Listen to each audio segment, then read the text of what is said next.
want you to give it up and give it a round of applause.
Yo! Welcome, Garvey's Ghost TV. I got a phone call. Do not disturb. So, Garvey's Ghost TV, February 2nd, 2022. Too many deuces. Some of you know what I'm talking about. And again, apologize that you didn't get an episode over the weekend. We had a blizzard, and I had snow shovel duty for elderly relatives and elderly people in the neighborhood. So I was out shoveling snow for a lot of people. So it was not possible for me to make a broadcast. There was a good post. I think it's a good post on a situation in Virginia. So you should check that out if you didn't check that out. And as usual, this video will be on Rumble, BitChute, and Odyssey. BitChute probably this evening. Rumble, Odyssey probably tomorrow. So if you don't want to give YouTube attention, I totally get it. Also, the second day of Black History Month, and I know I got a lot of stuff to cover, but I just want to go over this one thing because I am tired of hearing the conspiracy that they gave us the shortest month of the year. And we need to understand.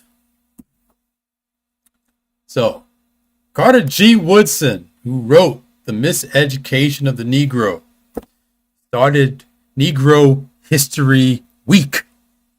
And that was a time for study of Negroes, given the terminology of the time. And their, I think it was the 10th anniversary. Can't remember the anniversary, but it was an anniversary where it went on for a month. Okay. Now, the reason why it was put in February was because Abraham Lincoln's birthday is in February, and so is Frederick Douglass. And so the Negro History Week was supposed to be between the two. I think it's a week between the two. I have not checked that for now. The important part is both their birthdays are in February, and that's why February was the time chosen. And it was Negro History Week, and they had an anniversary. They wanted to make it to a month. And that's where this comes from. So please, please stop with the conspiracy about they giving us the shortest month. We took a week. We took a month. It's ours. Celebrate it properly. not with some whitewashed or blackwashed history, but real history. So I might even actually do a special on some history that y'all need to get on. But anyway, that's on to that. And it's kind of related to the header of this particular episode. And again, this will be on Rumble, BitChute, and Odyssey shortly after this is done. So, without further ado, let's get into topic number 1. Here is a report from Reuters. Huge volumes of COVID hospital waste threaten health. No kidding. Shortly after this COVID thing started in March, I knew that there was going to be a problem. All that PPE that they were getting people to wear, they want the mask on. And I was resistant masks from the beginning because I understood the physics of it. And YouTube's going to try and censor me. That's their business. I'll be elsewhere. But I understood it. But one of my other concerns was these things were meant to be used in a healthcare settings. So imagine there are 330 million people in the United States alone. And imagine all of them daily wearing and disposing these masks. Did anyone even stop to consider the amount of waste that generates? Not like toilet paper goes down the drain. You can't flush a mask. Please don't flush a mask. What did you think was going to happen? And then you add the gloves, right? And I was running, I do my running, and I see masks on the ground everywhere. The amount of garbage that this pandemic response has generated for a result that recent studies have shown to be minimal at best. And I'm talking point something percent minimal. And they just didn't consider, hey, we're generating a lot of waste here for something with a 99% survival rate. We know this. We can go to Worldometers and we can do the math. They have it right up there. So you two people, look at Worldometers. 99% overall. For elderly populations, it is like 94, 95. They take a pretty big hit. But for something like that, the amount of waste being generated. And in this piece, let me go back to it, is they're also talking about syringes. I hadn't even considered syringes. The test kits, the old vaccine bottles. So let's read this. Discarded syringes, used test kits, and old vaccine bottles from the COVID-19 pandemic have piled up to create tens of thousands of tons of medical waste. Now, for those people who work in the medical field, who are familiar with it, know that these items are supposed to be discarded separately. So that mask that you've been putting on and then you throw in the garbage, technically, is supposed to go in its own disposal and picked up by special disposal.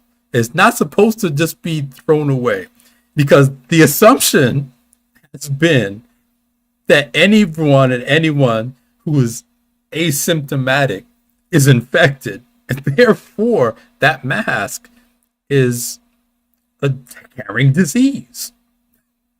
So just think about all the things and rules that they have for medicine just went out the door, and the environmental damage is ridiculously high. Let's go back to this article. The material potentially exposes health workers to burns, needle stick injuries, and disease-causing germs. You don't say. The biggest risk for affected communities was air pollution caused by burning waste at insufficiently high temperatures, leading to the release of carcinogens. Again, this is why I was saying there are supposed to be specific ways to dispose of medical waste. And here's the other thing. Go back to that line. The biggest risk for affected communities was air pollution caused by burning waste at insufficiently high temperatures, leading to the release of carcinogens. Really? Are you saying that some of the stuff they're using is cancer causing? Are those tests that they shove up people's noses cancer causing? Are the linings of those surgical masks have cancer causing things in it? That should be looked at. I mean, they said cancer causing because it's not being burnt properly. Who estimates that some 87,000 tons of personal protective equipment, or the equivalent of the weight of several hundred blue whales, has been ordered by a UN portal up until November 2021, most of which is thought to have ended up as waste.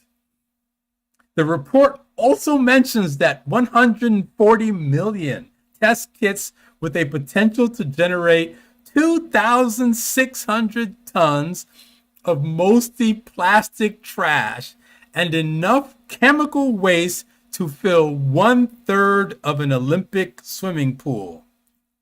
In addition, it estimates that some 8 billion vaccine doses administered globally have produced an additional 144,000 tons of waste in the form of glass vials, syringes, needles, and safety boxes. Do you remember when these climate change people would go and show us pictures of all the plastic waste floating in the Pacific? Seems like 2020 came and they forgot all about plastic. Plastic in the ocean's okay now because of COVID. It's not a concern because COVID. This tells you what they're really about. COVID was a shortcut to power. Climate change is the long road to power. All right, now I'm against pollution, so I'm with that. But I saw early on that this was going to be a huge pollution problem.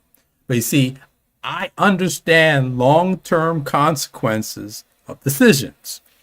A lot of these people are emotional, and all they see is, as Commander Locke in the Matrix said, you can't see but 5 minutes in front of your face.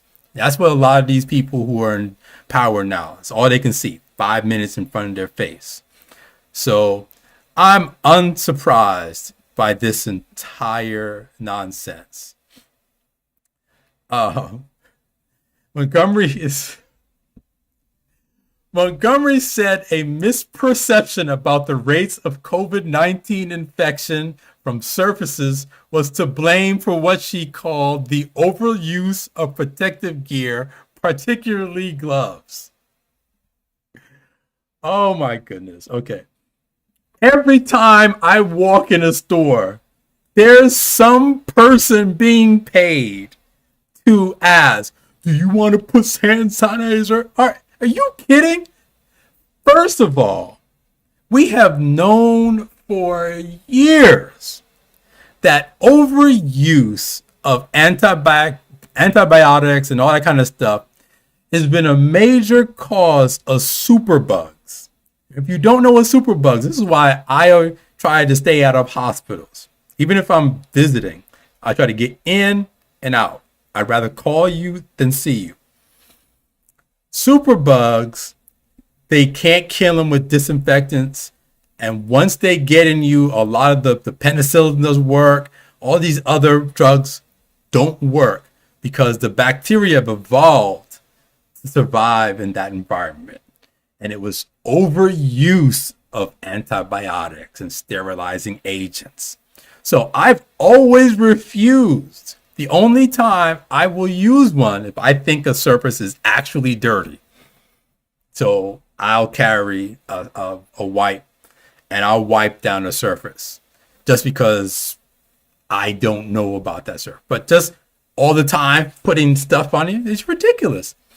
And a lot of us who said it in the beginning, hey, this surface thing doesn't make sense. Oh, you're spreading medical misinformation. You're trying to get grandma killed. What does it say?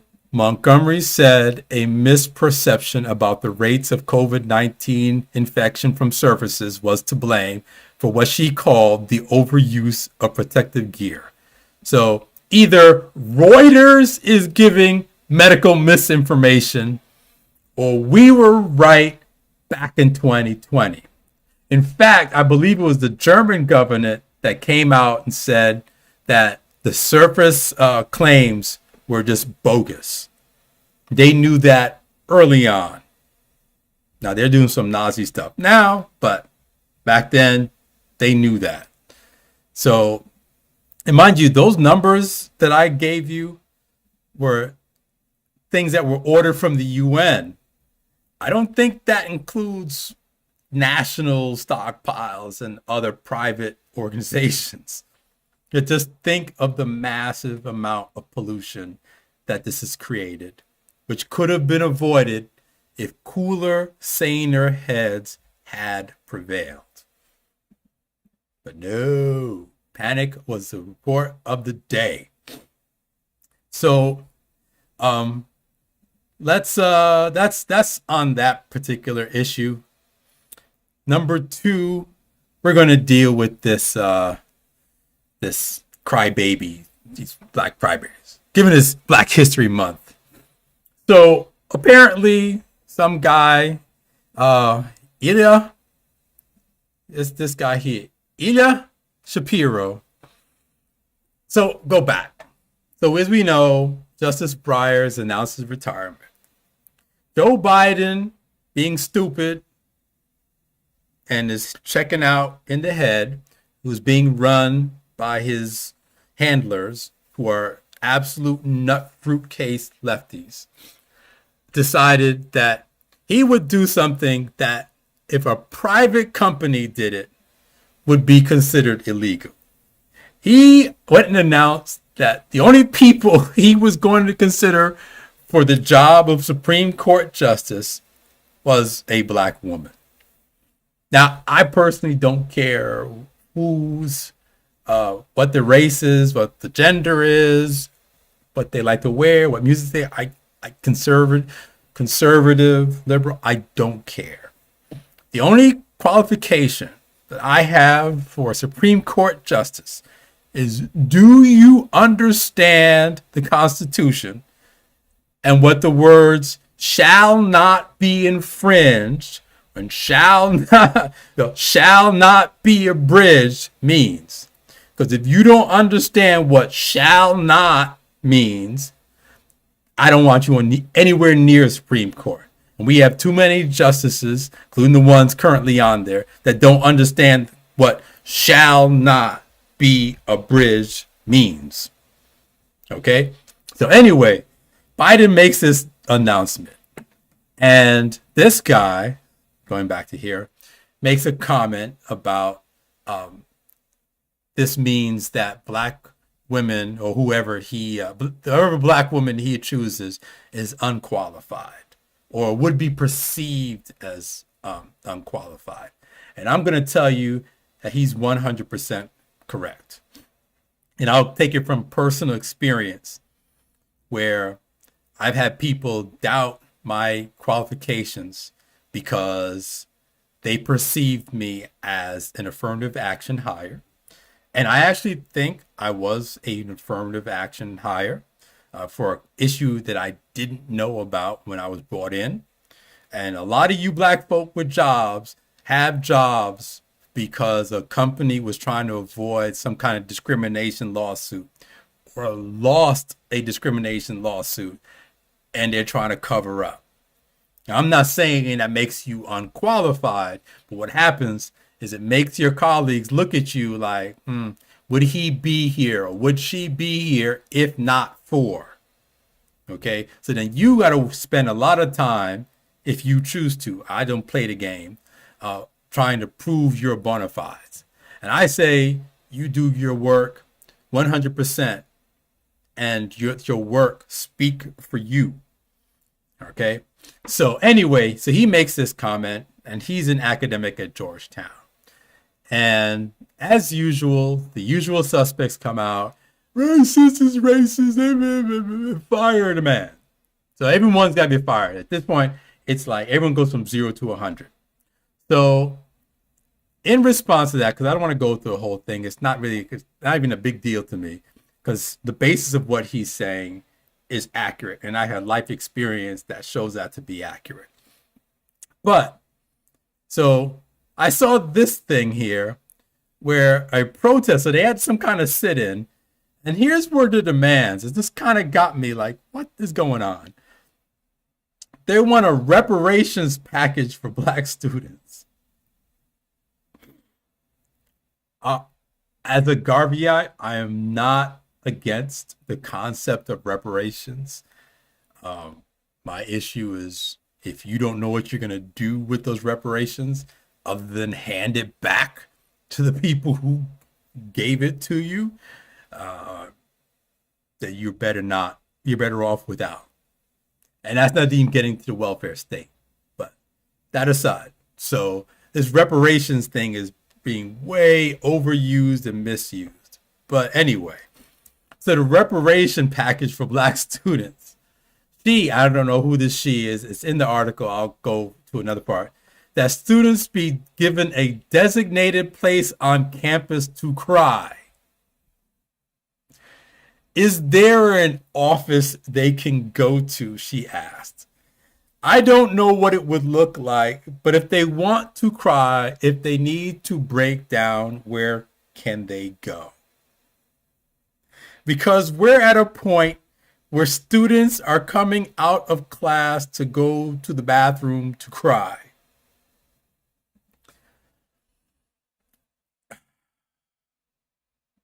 Now, I'm not going to sit here and lie. There are some things that have happened to Black folks that I've actually cried about. Like late to work, cried about. Or at work, having to read the news and had to shut myself up. So I'm not saying that can't happen. But it wasn't over a professor talking about an issue of affirmative action. Me, it was people that ended up dead. So if you're crying over a philosophical difference with someone, you are emotionally unstable and you need help. Now let's look at this other article here. Go back to the browser. So students were unsatisfied with the response of the university. And this is the scary part, is that these are law students. So these are future judges, prosecutors, AGs, and all that stuff. And these are how emotionally weak they are. That's scary. So, they do better.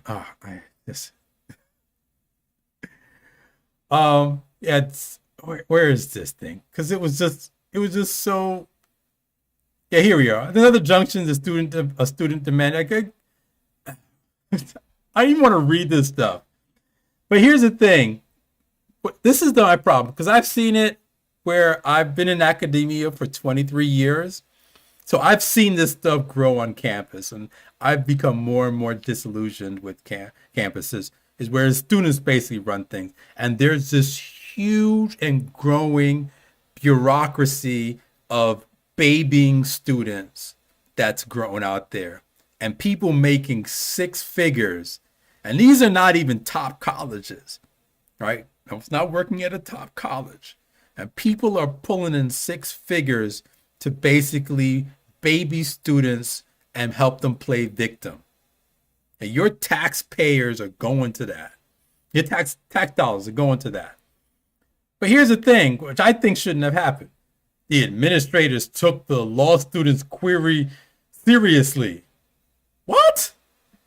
You took a serious, like, I would have laughed them out the room. See, I running this stuff. See, okay. In my past life, I was a very radical student. There are things that I've done that I cannot discuss in public. I'm just going to leave it at that. Okay? Statute of limitations, stuff like that. Civil liabilities, stuff like that. Okay? Very.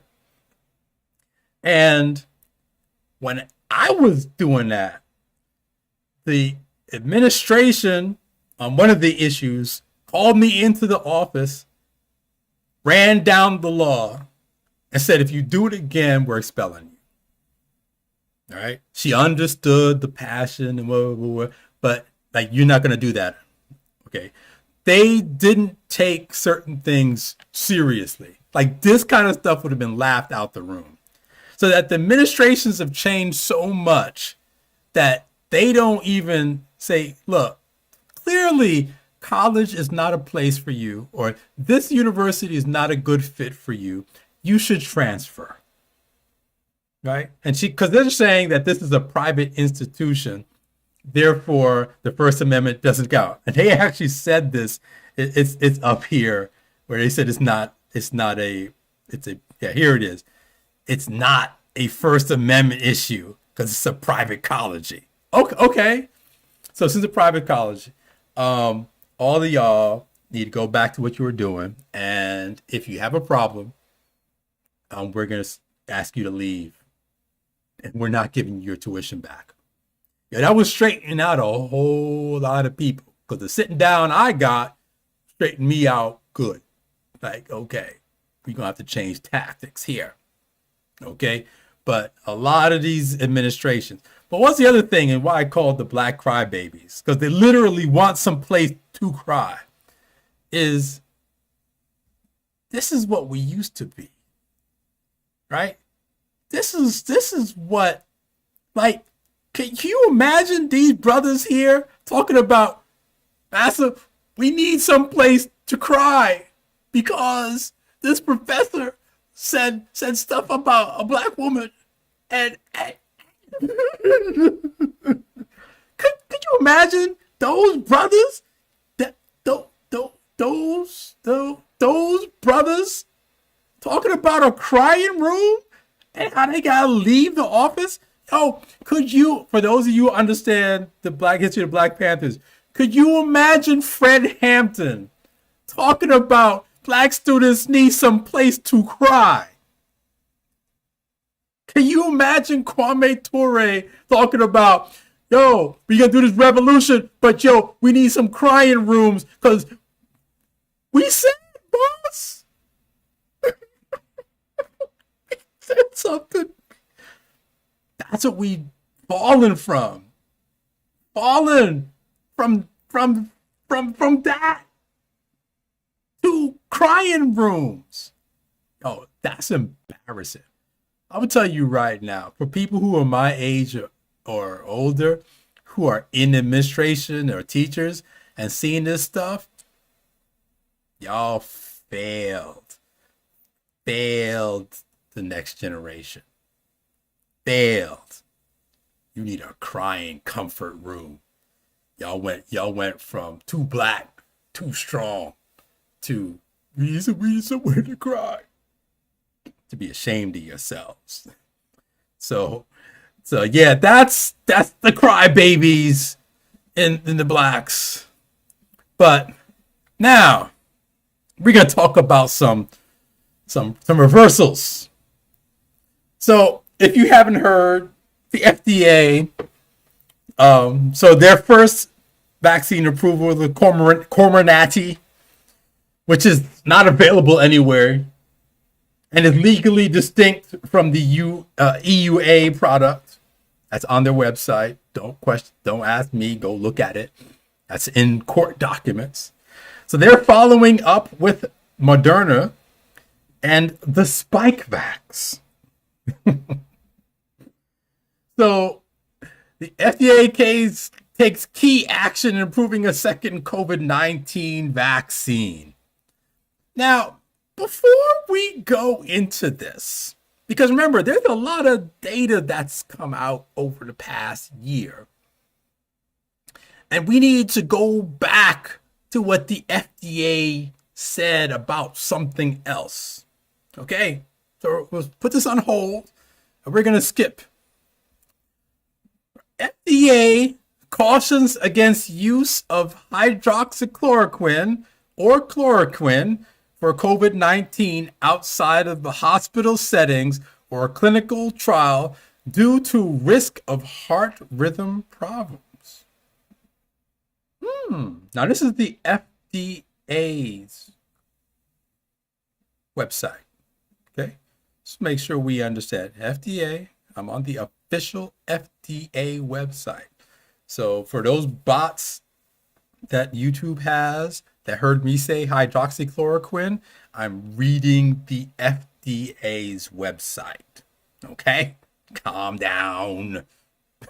Now, this is important. Notice, they cautioned against it due to heart rhythm problems. The FDA is concerned about your heart.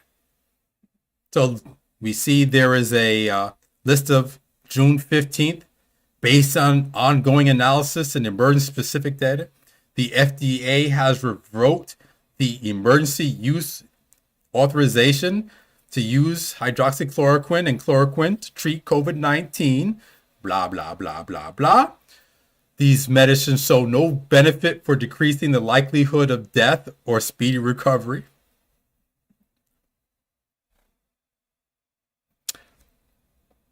This outcome is consistent with other new data, including those showing that the suggested dosing of these medicines are unlikely to kill or inhibit the virus that causes COVID-19. I'm going to say note here that the documentation that I've seen from various sources never made the claim that hydroxychloroquine kills the virus.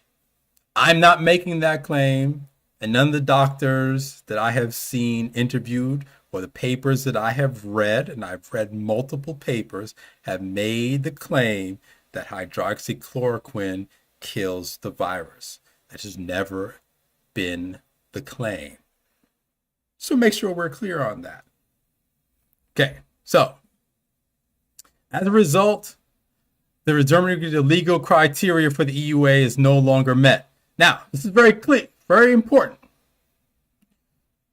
These medicines are unlikely to kill or inhibit the virus that causes COVID-19. You see that language? So it's three things here. The FDA is concerned about heart rhythm problems and is revoking the authorization because it is unlikely to, quote, kill or inhibit the virus. Are you all following me? FDA's website. This is what they said. This is June 15th, 2020. Now, July 1st, 2020, they updated that. In summary, the FDA review of safety issues of the use of hydroxychloroquine and chloroquine to treat hospitalized patients with COVID-19 is now available. This includes reports of serious heart rhythm problems. Wow. Serious heart rhythm problems. And other safety issues, including blood and lymph system disorders, kidney injuries, and liver problems and failure. Wow.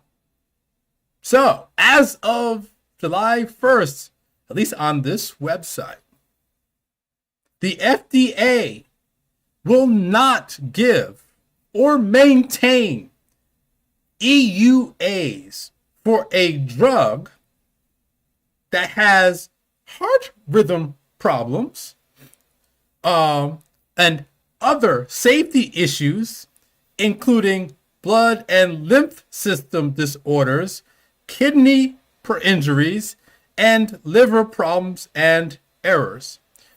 Also, that the drug does not, quote, kill or inhibit the virus that causes COVID-19. Okay? So we've got this. This is from July 1st, 2020. FDA's written documentation on the website. I'm just reading it. Okay. So we're going to switch back. FDA takes key action improving the second COVID-19 vaccine. It has been under the EUA. Okay. Well, let's look at this. Commonly reported side effects by clinical trial participants were pain, redness, swelling at an injection site, fatigue, headache, muscle or joint pain, chills, nausea, swollen lymph nodes under the arms. Isn't that a lymph disorder? Additionally, the FDA conducted a rigorous, this stuff has been out for a year, a rigorous evaluation of the post-authorization safety surveillance data pertaining to myocarditis, inflammation of the heart muscle, and pericarditis, inflammation of the tissue surrounding the heart, following the vaccination with Moderna COVID-19 vaccine. And it's determined that the data demonstrated increased risks, particularly within 7 days following the second dose, with the observed risk highest in males 18 through 24 years of age. Wait a minute. The FDA admitted that the product it gave an emergency authorization for impacts the lymph under the armpit. That's a lymph disorder. Okay. Causes myocarditis, pericarditis, which if you go back 4 episodes, I discussed in detail what those are and why they're serious. Because you don't grow new heart muscles, cells. You got them all. And if it dies, it leaves scar tissue for the rest of your life. Okay? So the FDA admits that they know this product causes myocarditis and pericarditis, and it's an increased risk, especially after the second dose, for males 18 to 24.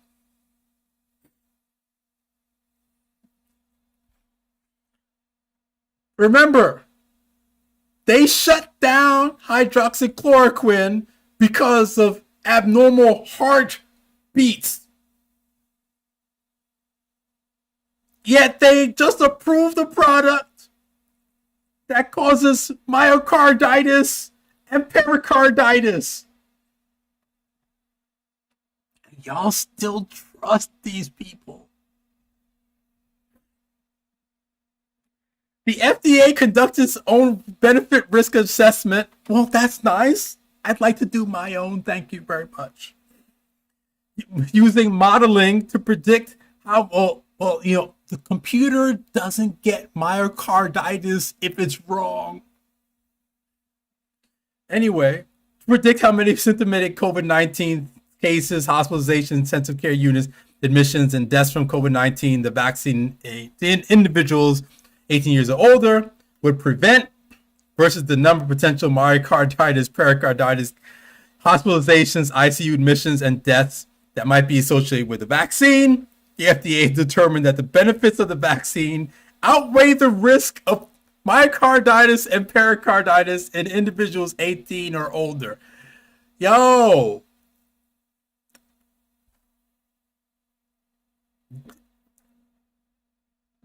they turned down one drug because it caused heart problems. And they approved this one that they know causes heart problems. And just say, hey, our models say it's okay.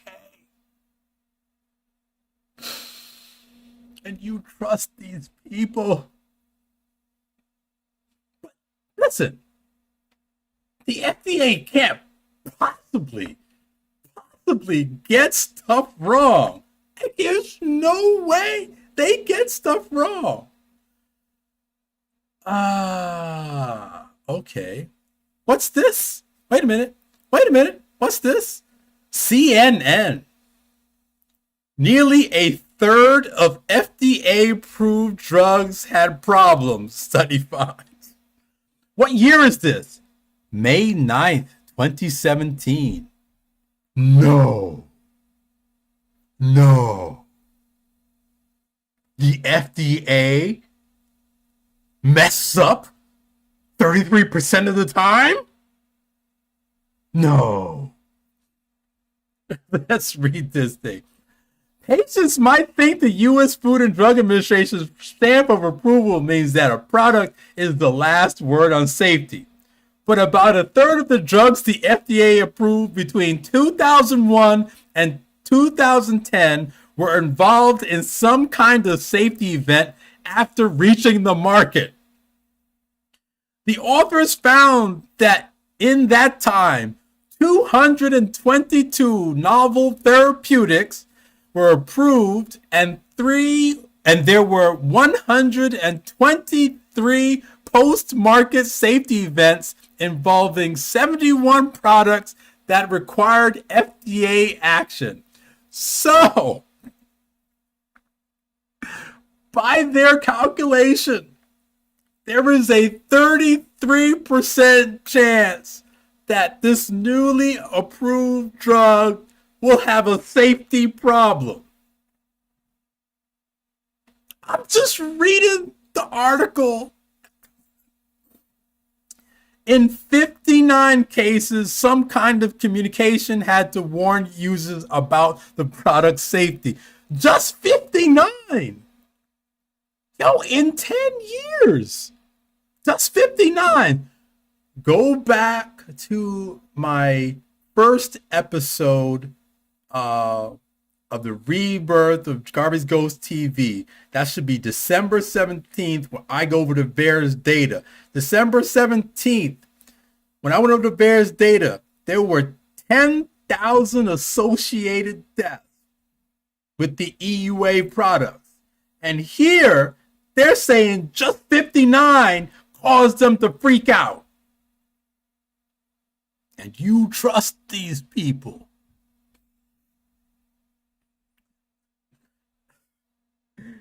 As the study notes, the majority of these drugs were trialed in 1,000 or fewer patients to get FDA approval. When drugs are used under real-world conditions in a wider patient populations, problems can happen. No. Oh, we were saying this back in March. I said it. I said, look, when it's a small population, you may not see it because even if it's 0.1%, you have such a small population, it may not show up. But when you have hundreds of millions, suddenly that 0.1% represents hundreds of thousands of people. I tried to tell y'all. This is here's what's it. So there was what there was another thing. All right, there have been previous efforts to speed drug approval. In 1988, the FDA formalized its fast track designation And in 1992, the agency created an accelerated approval process to allow drugs to go ahead with even earlier stage data if they were intended to treat life-threatening or serious conditions. Right? Now listen to this part, because I warned about this back in April when they were chattering about April of 2020. Right? On average, it takes 12 years to get a drug from research to patient. Only 5 in 5,000 drugs in preclinical testing makes it to human trials, and only 1 in 5 is ever approved for human use. 12 years. See, when they started going on and on about vaccines, I said it at the time. It takes a long time. Even if you can develop a drug in 48 hours because of computer modeling, and I'm familiar with all that, right? You still need to do long-term years to find out if there's a problem. You don't rush that stuff. That's not how it goes. That's why you needed early treatment to get as a bridge to get to really safe and effective vaccines. It takes a while. You don't rush these things because you could get people killed. Clearly, in 2017, they understood this. Say, what are some of the problems? Well, look at this. So FDA approved drugs later pulled from the market by the FDA. You mean to tell me the FDA approves drugs and later has to snatch them back? No, that's not possible. It can't be possible. So, no, this is not an exhaustive, but I'm just going to go over this. Look at date of approval, 1998, date of removal, 2001. So, 1999, 2000, 3 years, right? It was cholesterol. So you're trying to get cholesterol so you can have a healthy heart and all that kind of stuff, and end up with rhabdo, which is a breakdown of muscle fibers, which can lead to kidney failure. No. See, I bet in short term, they didn't see it. And then athletes probably started taking it. That's a guess. Let me not hypothesize because I don't know. The point of the but watch this. This is important. The drug caused 52 deaths, 31 in the U.S. 52 deaths worldwide, 31 of which were in the U.S., and 385 non-fatal cases, with most requiring hospitalization.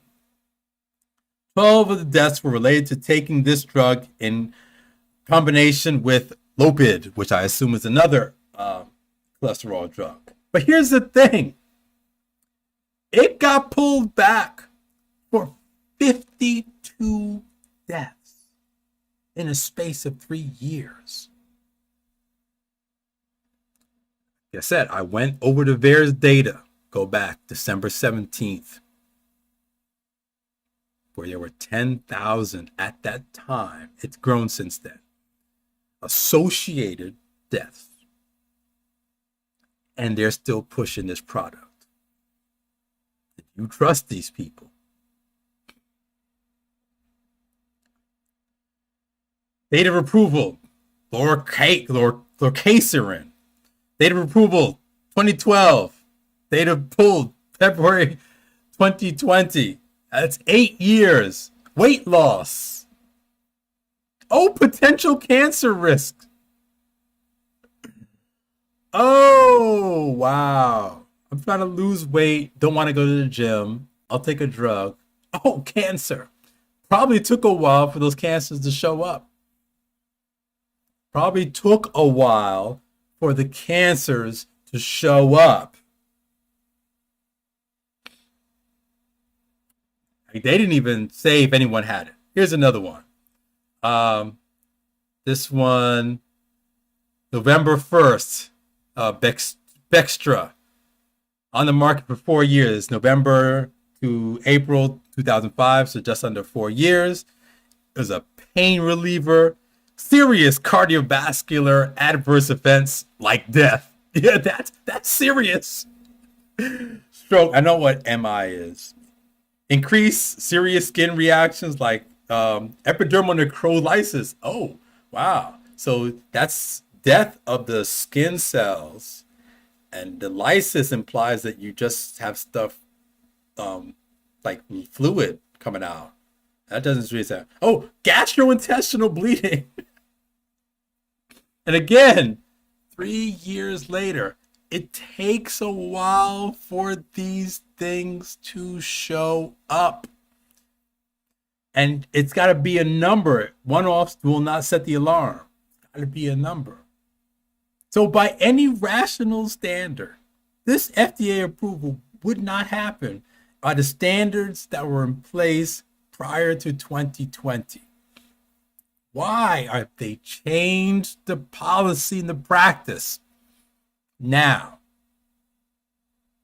You should ask yourself that question. So that's the end on that particular stuff. I wanted to get that in there because that's really important to know about. They're just to see their own contradictions. Now, you recall, I think it was my Spanning the Globe. I don't know. One of my episodes. I'm starting to make so many episodes and I cover so much stuff I don't know. But there was a DA in the segregationist city called New York City with Eric Bull Connor Adams at the helm, bringing segregation back in 2022. So there's a DA in Manhattan that was like, we're not going to prosecute people for crimes. I mean, if you put a gun to someone's head, oh, real quick update on the knife. The knife has still not come up and killed me. Remember, gun crime, because guns are inanimate objects that are just up and shooting themselves. So my challenge is for the knife to up and kill me, and it's still here and it hasn't stabbed me yet. We're still waiting. All right, so back to the story. So this DA goes and said, we're not going to prosecute people, so you can go to the store, put a gun to someone's head, take their money, take their stuff, take whatever, and as long as you didn't pull the trigger, it's a misdemeanor. Well, now 2 cops get shot, political pressure, and now, after a spate of shootings, Manhattan DA takes tougher stance on guns. Okay, so I'm not going to read the article because that's not important. He's saying this stuff now because it's politically expedient for him to do. Adams called the up, was like, bruh. You gotta do the gun. You gotta do the bruh thing. You gotta come out and you gotta say, I'm not saying you actually gotta carry through with it, but you gotta say something. Bruh. Don't make me look bad. That's what happened. He was like, yo. Why are you, yo? That's what happened. Okay. So I don't actually believe that he's taking a tougher stance, but he's got to say it because it's a political thing behind it. And Adams ran on this thing and he can't have people just out of line. They see the writing on the wall. So they're like, no. You got to get in line. You got to at least say it. And remember, these politicians lie and they lie enough to keep in office. So he's got to do his part for the party. Remember, midterms are coming up. Everyone's got to be straight and narrow till November, and then they can go and do whatever they want to do again. But it's interesting to see the reversal. It's like the FDA. They're reversing what they used to do. So don't be fooled by this. But it's funny to see because he was just like, yeah, you can just, as long as you don't shoot, misdemeanor. So there's them. My last item here is this fool Governor Murphy, who managed to get a second term in New Jersey, and the nurses union is upset because he mandated that they get a shot with no exception. Oh, you need a crying room. The reason why I'm being this way about them is because when everyone else was put under a mandate, they had nothing to say. And when Murphy was campaigning, the union went for him and supported him, and that's what they get. So as far as that. But Murphy just said this stupid thing. Not receiving a COVID vaccine is akin to drunk driving. And it just shows just how dumb these politicians are and how dumb they think you are. And I've seen this driving analogy all the time. First of all, driving is a privilege, not a right.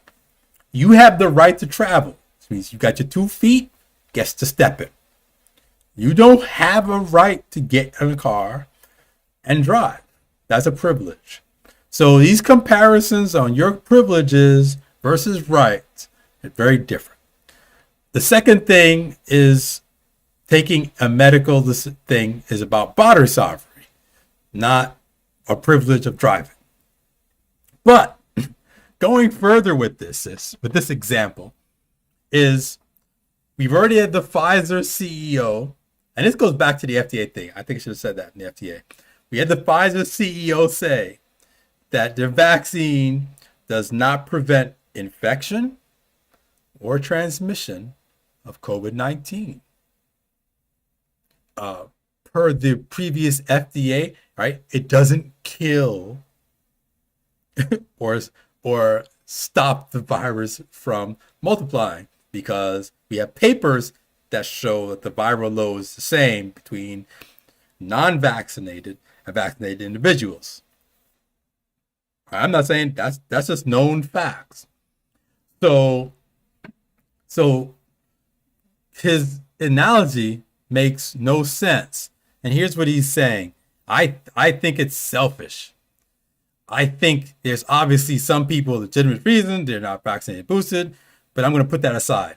I think it's shirk of our collective responsibility to not just, first of all, his whole collective responsibility. See, this is this communism that has gotten into the American system. American system is an individual rights system.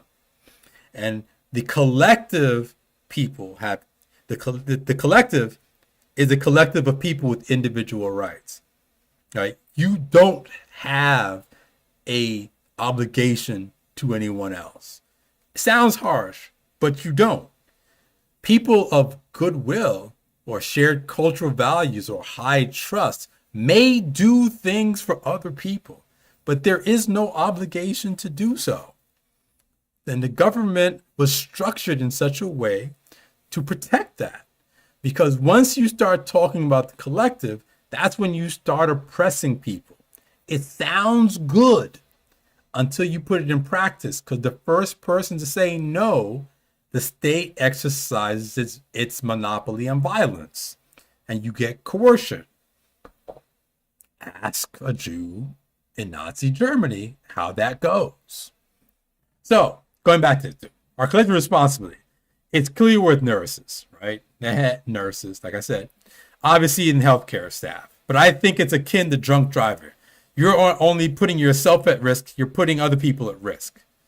No, the Pfizer CEO said these vaccines do not prevent infection or transmission, and in regards to Omicron, zero efficacy.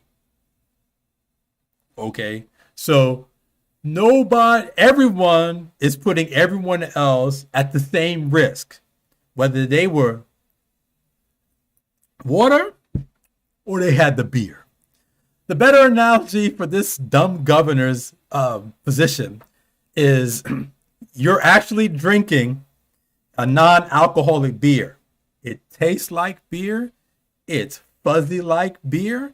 It comes in a bottle that's green and has a beer wrapper on it.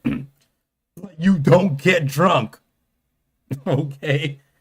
And so he's on a pillow with somebody and you got that beer bottle. It's like, oh, we got him. And then you show them the bottle and it says no alcohol. And they gotta let you go because you weren't actually drinking. Looks like you were drinking, but you weren't. And that erratic driving, that was just you being a bum. Okay. So Murphy's metaphor, as usual, falls flat because he doesn't know what he's talking about. There's a lot of people out there with really, really bad metaphors because they don't understand individual rights as it is in the government because they've been infected by this collectivist ideology. And I was saying in the last thing, there's some things that has to do. That's one of the things that needs to be done on local level on up. You got to push out this whole collective. As soon as someone says that, show me the collective part in the Constitution. No, not there. Stop. We're done. And I'm not even debating this.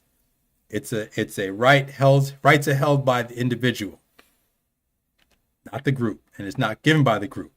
Which brings us to the last point. We have Joe Biden talking about the Constitution is always evolving in terms of additional rights or curtailing rights. So I have a video on the Sixth Circuit ruling that preceded the Supreme Court ruling. So that's a picture of me going like this with the Russian hat. So you should read that. So watch that. Then first about half hour, I go over key parts of the Constitution. And it's really clear that Biden has no clue what this Constitution is supposed to be about. And I want to go back. I didn't put this in the OBS browser. So I'm going to leave that. Anyway, so here's the thing. The Constitution does not grant or take away power or rights. The way the Constitution is written, people have individual natural rights derived from their creator or the nature or whatever you want to call it, that they are inalienable rights. And the Constitution exists to protect those rights from government overreach. The government does not give or take away rights. So the minute you hear someone, particularly in office, elected office in particular, but bureaucrats too, who start talking about, well, we gave you this and we can take that. No, the people got to go. You need to start just asking people as soon as they are done. And if they don't agree with it and they want to change it, they're just letting you know that they don't like the foundation of the country. And that's fine. If you want to do that, we should be able to put you out before you do more damage. But that's just an example, another example of why Joe Biden is just a waste of space in office. And everything that people said about Trump and how dangerous he was, blah, blah, blah. Well, he's turning out to be Biden, as he is turning out to be everything they said Trump would be, and just don't see it. So that's my last thing for tonight. We've gone an hour. This has been Garvey's Ghost TV, February 2nd, 2022, 2/2/22. For deuces. Anyway, ting and ting.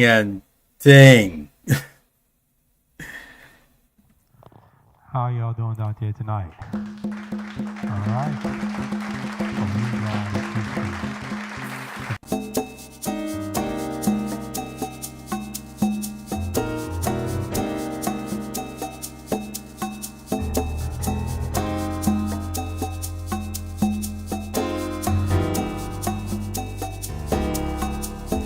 This is This is our sound, this is our story, these are our